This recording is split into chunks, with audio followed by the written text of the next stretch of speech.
Hello, happy harvesters, and welcome to the At Homestead. I'm Erin. Thank you for joining me for our third garden tour of 2021. Last week I told you that everything was really starting to take off, and when you see how much growth has happened, it's a little bit crazy. It's a little bit funny, this feeling inside with all this growing. So come along and join me on this walk. Also, first, I need to tell you that the sound you hear are the cicadas. They'll still be with us for a while. That is their song, their mating call, their joyous, beautiful music that they give us once every 17 years. And this place is crawling with them, so if you don't like, Jurassic-sized bugs, please just be aware that you might see them, because they're literally everywhere. Okay, let's get started.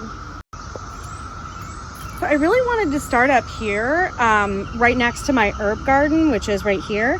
These are my potatoes, guys, and if you've been following me and you watched the potato video, I was a little concerned with how I cut the potatoes because some of them just didn't look like they were gonna do anything. They kind of looked like they were on their last legs after I cut them.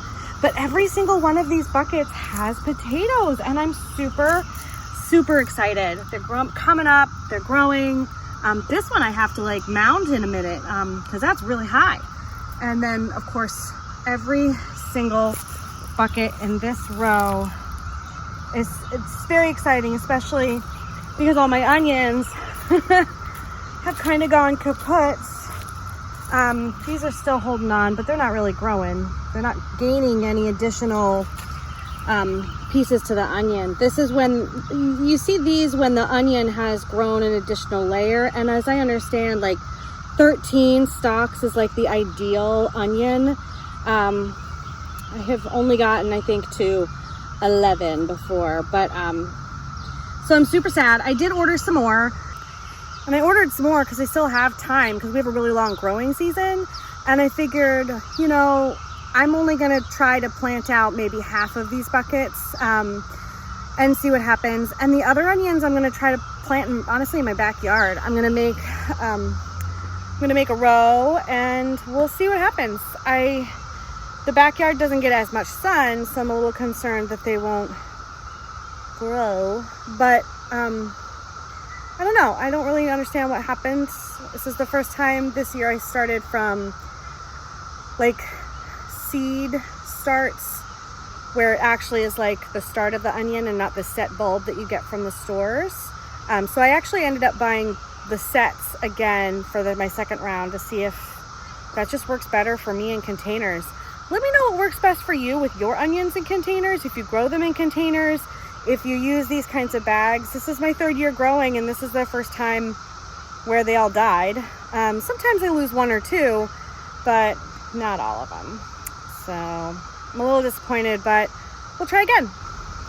So let's start our tour here at Tomato Alley. Oh, look at how tall those cherries are, by the way. Look how tall they are. They're literally up to almost my chest at this point.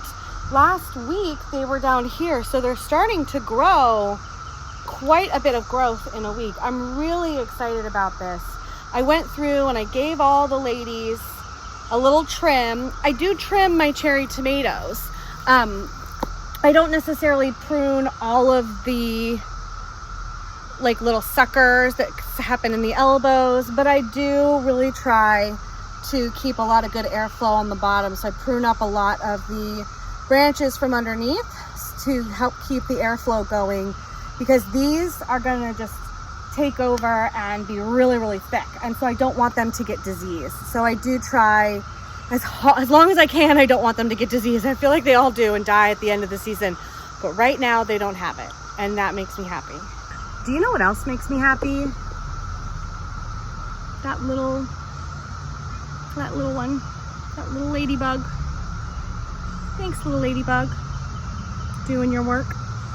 Because as you can see, I'm sure you can see some aphids in here. I've been treating them with some neem oil, but okay, so all of them look pretty good now, which is great. they look good from the outside too. So let's come around here. These are the slicers. They also got a haircut. I trimmed them from the bottom of the trellis down so that they got good 2 feet of complete airflow. I'm also trying to single stem them. This is my first year where I'm actively single stemming. I had some, which if you look at this, they have 2 branches that were really deep along, and I went through and really tried to focus on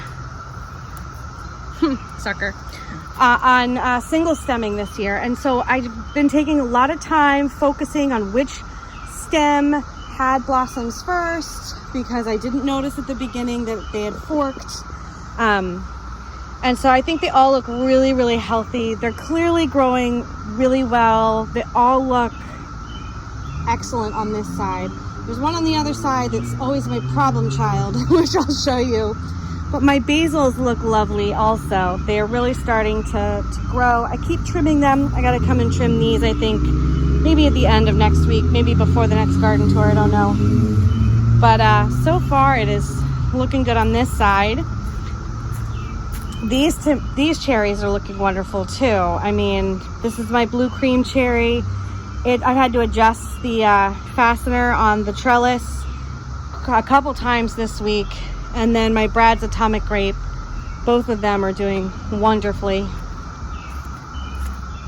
Don't mind the kids' implements.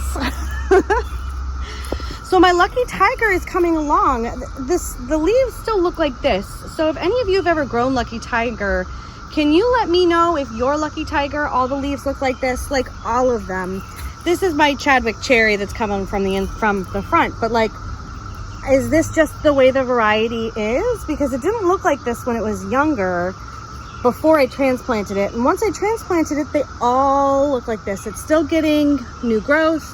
It's still very green. The leaves look okay. They don't have any aphids or sickness. I guess that one has a little curling to it. But let me know in the comments down below if you've ever grown the Lucky Tiger and if they look like that for you. So my problem child are my Romas.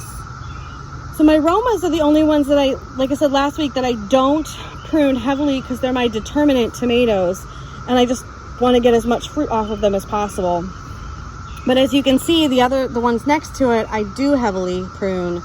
That little guy is just waiting to grow. And my Romas have had a sick amount of aphids. Like, I have had to really literally squish them with my fingers. So I'm so happy it looks nice for you guys. And then these, of course, are the last tomatoes on the trellis. They look great. My nasturtium is just really plumping up nicely. And all the marigolds are starting to bud up, like they're going to open soon. So I cannot wait to see that. Look at these peppers. I told the hubs that we had to get out here and put our trellises in because these are getting big and they're starting to set some fruit. I don't heavily prune after the first 2 weeks. Partly because I want to get the fruit as soon as possible, but I don't see any to show you. Of course, I'll show you on the other side. They're starting to definitely fruit up. Lots of blossoms, as you can see. All of these peppers. These are the mini bells up here in the front.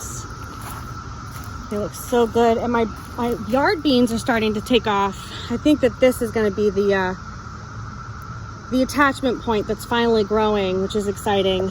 I had one ripped up before the last garden tour, but I haven't replanted any yet. Oh, look. So here are the peppers. Like, they're really starting to grow their peppers. I'm really excited because we love our peppers.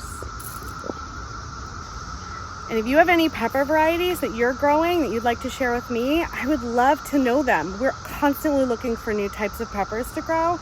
This year is the year of the variety, but I think that this year we might prune back and really be selective of what types of peppers. We'll always grow shishitos, we'll always grow cubanelles, we'll always grow jalapenos, and we'll always grow some type of sweet bell pepper, but we kind of want to vary it up, and we have enough space where think we can. I think we can. And then our eggplants that I stuck in with the peppers are doing nicely. This is the Erdine eggplants right there. Oh, this is the pepper I think I showed you last week. Oh, I can't wait. That'll be ready soon. And holy bean trellis, Batman. I mean, look at these overachieving purple potted poles. They're like trying to find something else to trellis onto, and they'll just end up like double backing. Whoop, cicada. Sorry, cicada. Double backing down the trellis, or I might have them grow over. I haven't decided yet, but they're trying to find something else. Normally they just grow down. See those insects? This nasturtium feels squished here. It normally is not this full. I'm really happy at how full these are. Maybe it's planting both pole bean varieties near each other. I don't know, because I planted both purple potted pole beans on either side last year. But this is just really thick with foliage. And these slippery silks are really starting to attach and go. I can't wait to be in the bean business soon. And I think we will be in just a couple weeks.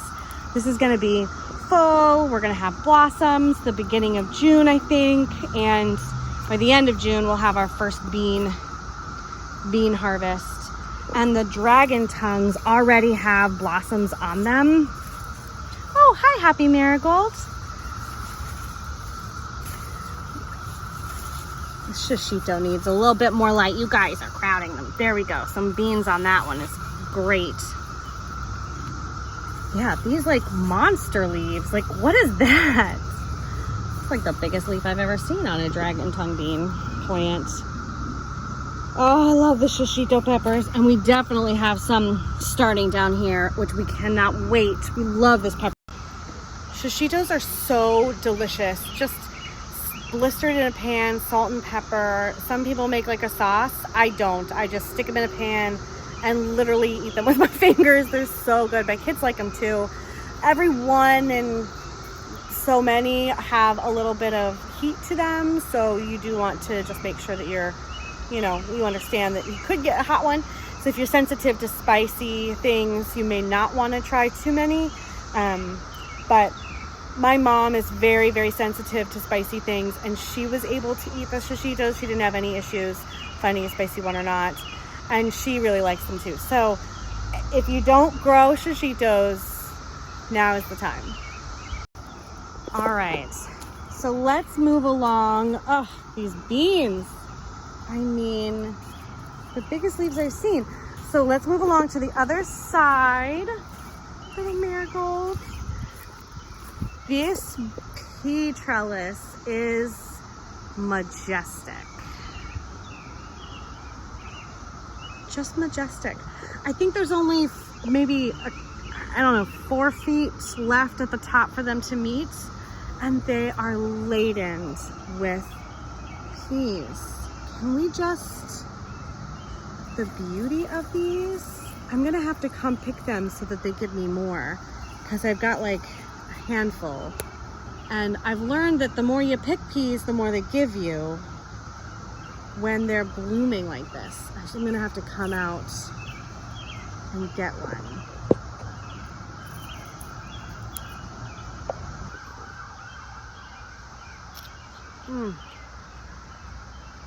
So sweet, so sweet. I can't even describe how much sweeter peas are when you grow them at home. And this one's laden too with beautiful peas.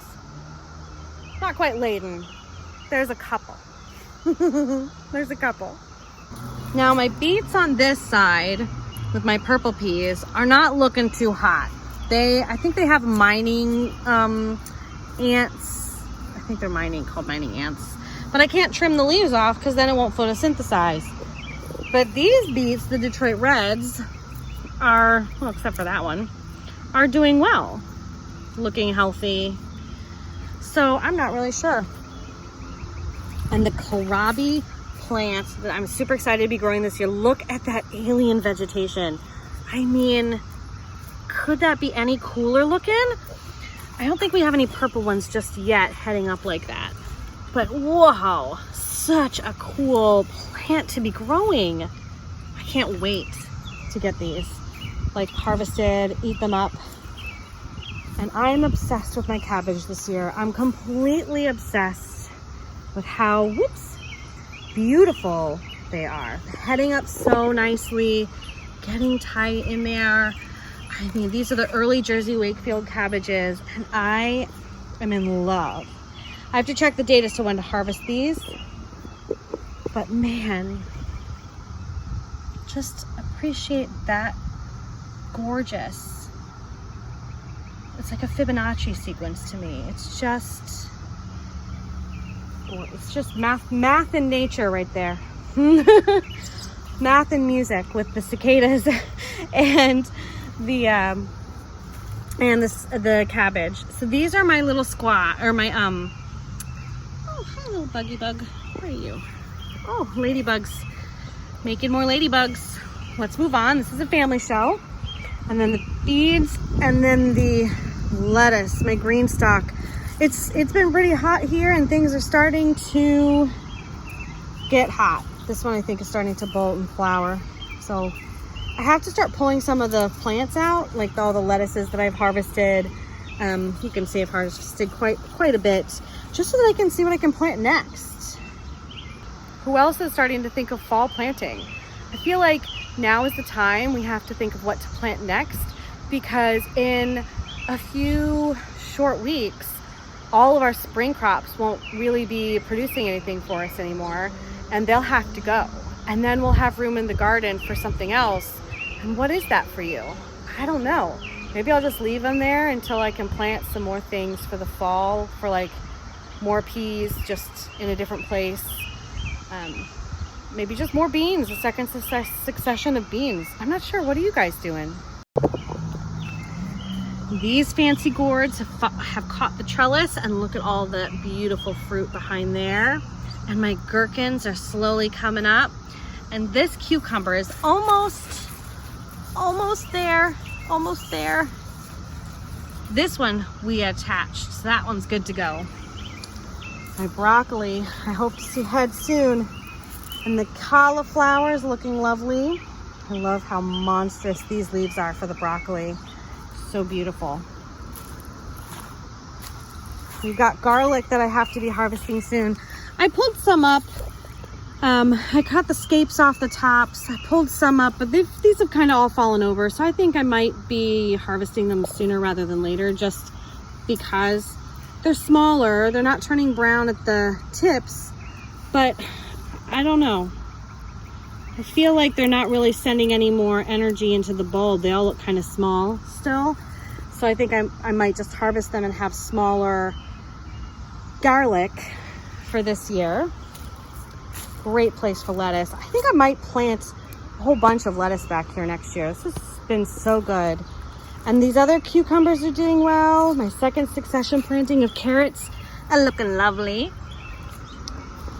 I'm not gonna go out there this week because I'm in flip-flops, and I really don't want to kind of wade through the bodies of cicadas that are out there. So I'm just gonna not. But everything's growing nicely out there. The potatoes are doing well. And these buckets of onions, the ones at the front and the ones at the back that I showed you earlier that just haven't been very successful this year, I'm gonna pull out all the straw, and I ordered some new sets, and I'm gonna put them in these planting bags also. Just because I have to try again, because we love onions and I just have to try again. So now let's just take a look at Slim Shady. It's our last bed. He gets the most sun this time of day, and he's looking good. So I planted some things in here, and these guys are starting to come up. Got some little babies here. And then this is all carrots, which is starting to come up too. You can see these little guys here. There's a row here and a row here. And a whole bunch of other rows too, like rows all the way down here. And then my Four Seasons lettuce, the butter crunch. We keep picking on these, and the spinach. We put them in smoothies like almost a couple times a week. The kale is looking lovely. Lovely. Like, and then these are the carrots. I keep searching for carrot butts. They look so good. And I'm just so excited to start getting in the carrots. It's like getting in the carrot business. This is my pink squash plant that I have no idea what it's actually gonna look like at all. Because who's ever grown a pink squash plant? I haven't. I have no idea what that squash plant is gonna look like. I have no idea if it's all gonna be females or males, or if I'm gonna get anything, because I only planted one because 3 germinated and that's the one I got. So I have no idea. And then these are the only buckets of onions that are doing well. Don't know why, but happy that they're doing well. So that's kind of the whole tour, I think, this week. There's a lot of things growing. There's a lot of plants that are starting to bear fruit, a lot of flowers that are opening and being able to be germinated, a lot of trellising that's happening. It's just been a really busy week, and we've had some things to go through this week, so I've kind of been seeking a little solace in the garden, and it definitely has been helping my own mental health, and I think the health of the children. So if you guys are out in your gardens, I want to know what you're growing. Thanks for joining me today. Thanks for coming along. I hope that you guys are seeking solace in your garden for any issues you may also be having right now. I'm making a video about how the mental health aspects of gardening is really big thing. So please check out that video also. But thanks for this garden tour, and I hope to see you at the next video. Bye, friends.